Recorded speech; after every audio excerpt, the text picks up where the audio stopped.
하면은 네바다주에 가면 네바다주가 이제 캘리포니아하고 딱 붙어 있거든요. 거기에 이제 그 사막이 되게 많아요. 네바다는 원래 사막 중에서 블랙락 사막이라는 곳이 있어요. 그 사막에 도시가 하나 한 수주일간 완전히 건설됐다가 사라지는 그런 축제예요. 1986년도에 그 샌프란시스코 해안가에서 원래 이렇게 히피들이 모여가지고 뭐 새로운 걸 창조하는 그런 문화로 시작을 했는데 이게 점점 커지니까 도시에 살 수가 없잖아요.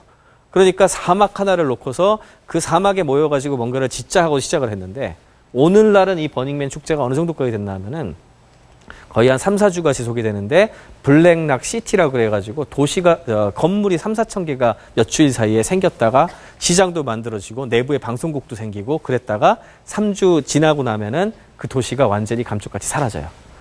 도시가 완전히 생겼다가 사라지는 작업. 그런 문화인데 그거를 갖다가 하는 그 페스티벌 기간이 되면 실리콘밸리에 사람이 엄청 없어져요. 왜? 다 여기 참가하러 가는 거야. 그 에릭 슈미트하고 그 구글의 창업자 2명, 좀 이따 얘기를 할 텐데 그 사람들이 맺어지게 된 계기도 사실은 그 구글의 창업자 2명은 더 젊거든요.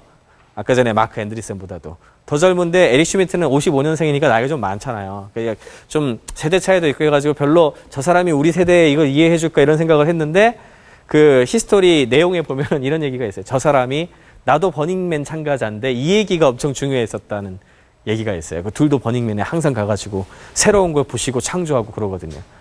이때 가면은 경쟁사 이런 친구들하고 전부 계속 만나는 거예요. 같이 도시를 창조하고 같이 그 어떻게 보면 같이 숙박도 하고 뭐 이런 어떤 작업을 통해 가지고 이런 문화가 실리콘밸리에 들어가 있습니다. 그러니까 우리가 단편적으로 이해하고 있는 오픈소스와 해커 정신 그리고 뭐 구글이나 마이크로소프트, 애플 같은 몇 가지 회사들 이외에 여러 가지 생각들이 굉장히 많이 있는 거죠. 구글의 탄생으로 들어가 가지고 조금 더 말씀을 드리도록 하겠습니다. 구글이라는 회사는 그래서 어떻게 보면은 단순한 회사라고 보기 참 어려워요. 저도 아직까지도 이 회사의 정체를 잘 모르겠다는 생각이 들 정도예요. 왜냐하면 마이크로소프트나 애플만 하더라도 지금 우리가 흔히 아는 기업의 양상들을 좀 띄고 있거든요. 모든 결정을 내릴 때도 그렇고 뭘 할 때도 그렇고. 근데 이 회사는 도저히 현대 자본주의 사회에서 있기 어려운 결정이나 뭐 그런 거를 되게 많이 해요. 참 희한해요. 근데 그거는 회사 자체가 당연히 뭐 돈을 벌어야 되니까 그런 부분들을 아예 도외시하지는 않겠지만 기본 철학이 그런 걸 가지고 있기 때문이거든요. 거기에서 이제 이 두 창업자도 비슷한 그런 히스토리를 갖고 있습니다.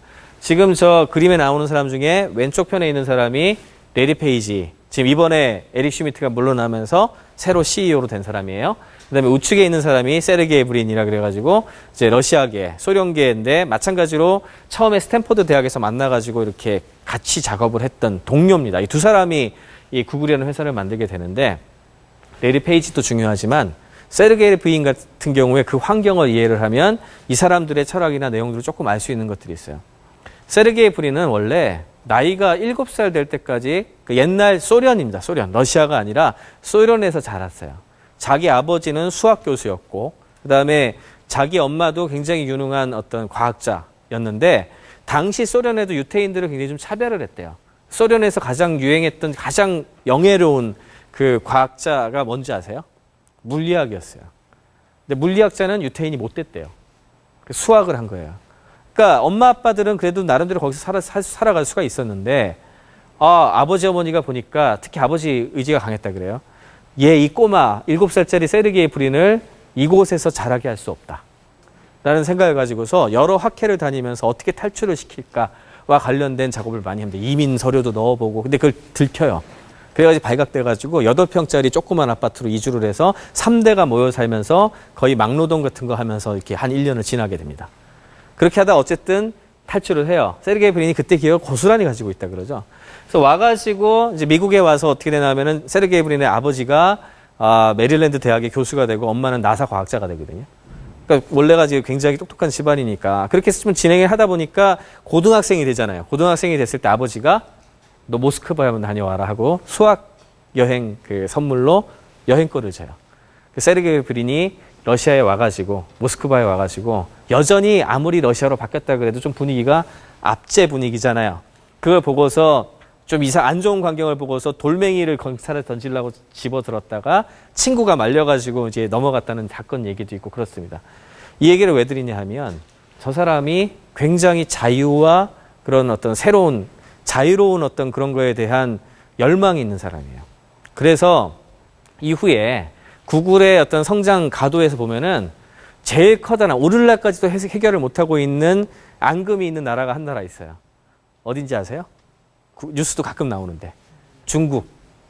구글하고 중국하고 맨날 이렇게 6년째 싸우고 있어요. 지금 사실상. 근데 보면은 그 내부 내용을 그 소식들을 보면은 에릭 슈미트나 레리 페이지만 하더라도 비즈니스에 밝고 그래서 나름 중국 시장이 엄청나게 크다는 걸 알고 있기 때문에 거기에다가 좀 합의를 좀 하자 이런 어떤 포지션을 취한대요. 근데 세르게이 브린이 내 목에 칼이 들어오기 전에는 절대 이거는 허용 못한다. 이런 왜? 그 사람은 그런 정도의 어떤 철학적인 걸 되게 많이 가지고 있어요. 지금 이제 앞으로 조금 변화할 수는 있겠지만 일단 그런 부분에 대한 이해가 없으면 잘 알 수가 없는 겁니다. 그래서 이 회사가 이제 만들어낸 소프트웨어는 이제 검색이라는 거죠. 잘 아시죠? 아까 전에 야후는 어땠다 그랬어요. 숫자가 늘어나니까 분류를 한 사람이 생긴 건데 인터넷이 생각보다 너무 빨리 늘어나니까 어떻겠어요? 인간이 그거를 하기에는 너무 빨리 늘어나는 거야. 도저히 혼자서 할 수가 없어. 이제 이 기계의 힘을 빌리자 이렇게 되는 거예요. 그래서 소프트웨어에도 로봇이 있거든요. 이 그 하드웨어만 로봇이 있는 게 아니라 소프트웨어 로봇을 잘 만들면 인터넷을 자기 혼자 돌아다녀요. 자기 혼자 돌아다녀가지고 이 페이지를 복사를 해다가 이 중에 제일 중요한 키워드가 뭔지 뽑아내가지고 이 키워드에 대해서 이 페이지가 몇 등짜리인지 계산을 해요. 알고리즘이 여러 가지가 있으니까 얘는 12등짜리, 얘는 20등짜리 뭐 이렇게 만들어요. 그러면 이거를 그 검색 키워드 서버에 저장을 해가지고 여러분들이 거기 접속을 해서 그 키워드 입력하시죠. 그러면 1등부터 20등 보여주고 21등부터 40등 보여주고 이렇게 순서대로 보여주는 거예요. 링크를 하면 거기로 가. 이게 뭐예요? 이게 검색이에요. 그래서 당시에 이 검색 엔진의 그 랭킹을 매기는 알고리즘이라든지 로봇들의 성능이 중요하겠죠? 로봇 성능이라든지 그다음에 데이터 서버 성능이라든지 이런 거에 따라 가지고 수많은 회사들이 태어나고 사라지고 그럽니다. 우리나라도 그랬어요. 한국에도 굉장히 다양한 검색 엔진들이 나왔었고 미국에서도 그런 검색 엔진이 나오는데 여기서 굉장히 재밌는 게 야후가 처음에 포탈을 그렇게 만들어가지고 분류를 했지만 야후 역시도 다른 검색 엔진 회사들과 마찬가지로 뭘 생각을 하냐면 이게 결국 검색으로 해가지고 이렇게 그 기계적으로 자동으로 하는 쪽으로 갈 수밖에 없구나 하고 알고 있었어요. 근데 구글에서 이렇게 한 기술이 뛰어나가지고 검색 결과가 되게 잘 나왔거든요. 근데 구글에 있는 이 친구들은 어떤 생각을 하고 있었나 하면은 내가 이것을 갖다가 어차피 학생들이니까 100만 달러만 주면 팔아 넘겨야지라는 생각을 하고 있었어요. 왜냐하면 너무 가난했어요. 학생들이 돈이 어디 있어요. 그렇죠? 그래가지고 저 오른쪽에 있는 그림이 굉장히 인상적인 그림인데 저게 지금 실제로 PC 박물관, 그 컴퓨터와 관련된 박물관이 있거든요. 산호사에. 거기에 전시된 건데 저게 바로 첫 번째 구글의 검색 서버예요. 좀 특징이 있죠. 뭐가 좀 달라 보이지 않아요? 레고. 저 왜 저렇게 됐냐면 이제 보드나 이제 CPU 같은 거 있는 거는 학교를 돌아다니면은 이렇게 버리는 것들이 있으니까 주워 올 수 있잖아요. 주워 와가지고 이렇게 셋업을 했는데 케이스가 사기가 아까운 거예요. 그래갖고 자기네 이제 그 레고를 모아가지고 케이스를 이렇게 쌓아 올려갖고 만든 거예요. 그러니까 이제 저걸 보면은 얼마나 어려운 환경에서 이 서버의 그 비용을 줄이려고 했는지 이게 느껴지잖아요. 그리고 이제 네트워크 사용료 같은 거 있으니까 그걸 안 쓰려고 어떻게 하겠어? 학내 네트워크를 쓰죠. 스탠포드 대학 네트워크를 쓴 거야. 근데 너무 인기가 좋으니까 어떻게 됐겠어요? 학교 네트워크가 다 다운이 됐어. 그러니까 학교에서 사정을 야 니네 좀 나가줘라. 이거 도저히 학교 네트워크 못 쓰겠다. 이렇게 되니까 이제 어쩔 수 없다. 이제 돈 받고 팔아야지 하고 100만 달러. 지금으로 보면 지금의 구글 같이 생각하면 정말 작은 돈이잖아요. 그것만 받아달라고 하고 이제 초기 투자자한테 좀 받아가지고 저 가운데 있는 람슐이라는 사람이 되게 중요한데 저 사람은 원래 벤처 캐피탈리스트거든요. 벤처 캐피탈리스트한테 팔아달라고 이제 준 거죠. 이 사람이 이렇게 네트워크가 좋으니까. 근데 어떻게 되는지 아세요? 다들 거절해요. 사는 걸. 100만 달러를 안 줘. 이유는 간단해요. 이거 우리 돈 버는 거하고 관계가 없다는 거예요. 왜? 당시에 이런 회사들의 비즈니스 모델이 뭐였냐 하면 광고였거든요. 페이지에 와가지고 이 광고를 보면은 돈을 버는 건데 광고주들이 너무 검색 결과가 일찍 나와서 클릭해서 나가면 광고 볼 시간이 적으니까 싫어한다는 거예요.